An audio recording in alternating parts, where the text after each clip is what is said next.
Red news செய்திகளுக்காக நான் சுனிதா ராமச்சந்திரன்.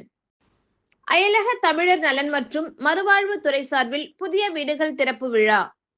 அயலக தமிழர் நலன் மற்றும் மறுவாழ்வு துறை சார்பில் புழல் காவாங்கரை பகுதியில் உள்ள இளைஞர் தமிழர் மறுவாழ்வு முகாமில் கட்டப்பட்டுள்ள 40 வீடுகளை காணொலி காட்சி மூலம் தமிழ்நாடு முதலமைச்சர் மு.க.ஸ்டாலின் அவர்கள் திறந்து வைத்தார்.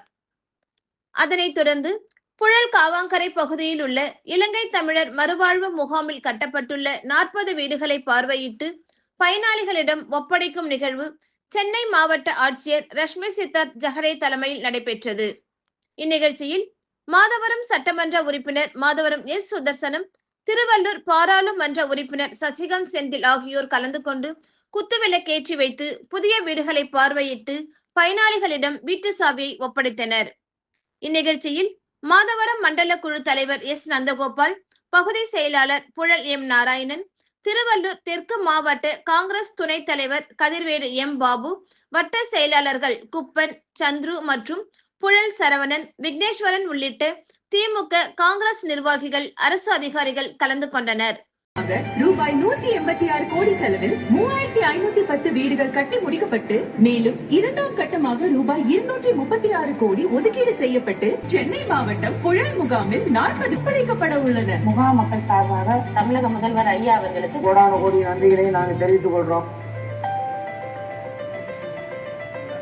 வணக்கங்களை தெரிவித்துக் கொள்கின்றேன். எனது பெயர் ஜெயமலர். நான் இலங்கையில் யாழ் மாவட்டத்தை பிறப்பிடமாக கொண்ட நான் 1996ஆம் ஆண்டு இலங்கையில் ஏற்பட்ட போர் சூழல் காரணமாக குடும்பத்துடன் இந்தியாவிற்கு தமிழ்நாட்டில் தஞ்சம் அடைந்தேன்.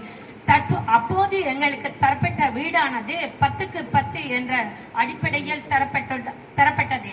மிகவும் சிரமத்தின் மத்தியில் வாழ்ந்து வந்த எங்களது கஷ்டங்களை உணர்ந்த ஐயா அவர்கள் 198 வீடுகளை எங்கள் மக்களுக்காக கட்டி முடித்து தற்போது அவ்வீடானது கல் வீடாகவும் மற்றும் தளம் அமைத்தும் நீர் வசதியுடன் மின்சார வசதியுடன் அனைத்து வசதிகளுடனும் எங்களுக்கு செய்து தரப்பட்டுள்ளது.